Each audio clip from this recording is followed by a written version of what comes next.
Alright, we're changing the thermostat on this 2015 Durango. It's got a V6.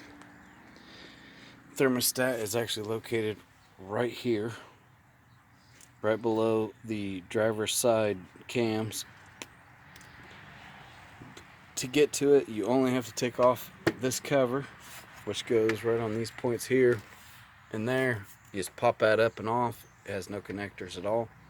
Then after you do that, you've got the air channel here that runs from the air box with the filter here, and it runs around the front of the motor and back here to the throttle body.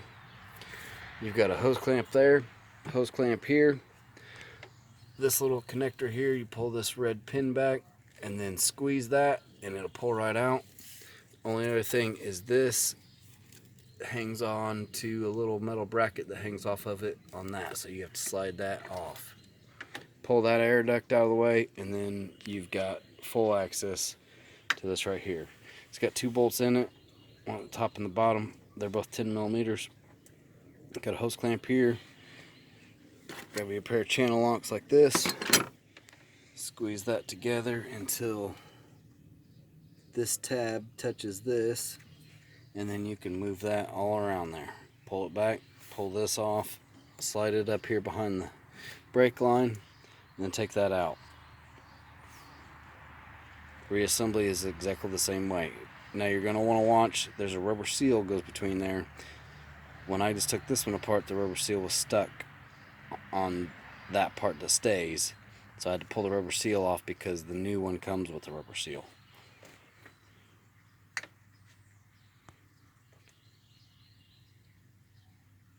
So that's where we're at. We're on putting it back together.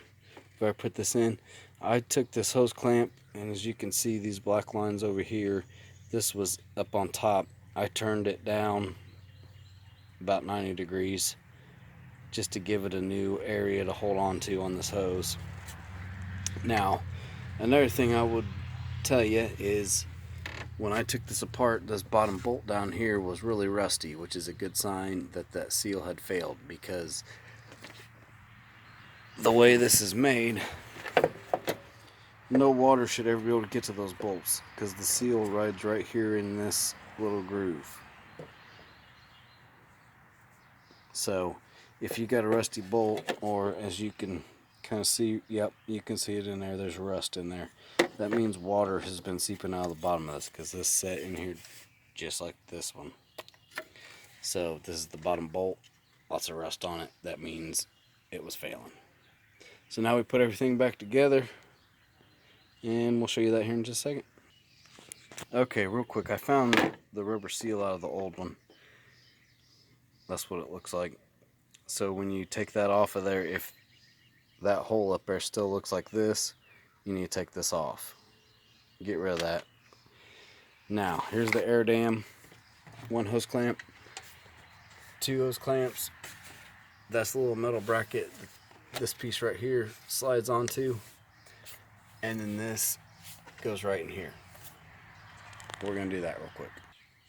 One more note, I just slid this on. That's the first thing you're going to want to do, because you cannot get that on there once you've got it connected on this end and connected on this end. I've got it still loose where I could just slide that on real quick, and then I'll connect that, connect this, and then put the wire in.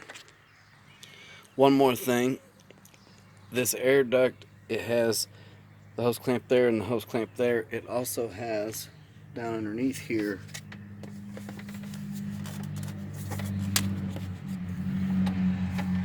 this little point right back in here. There's a rubber grommet that's got to go in.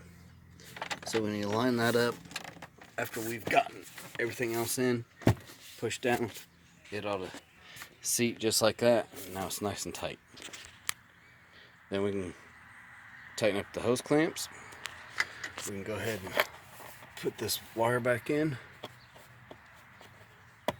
just like that.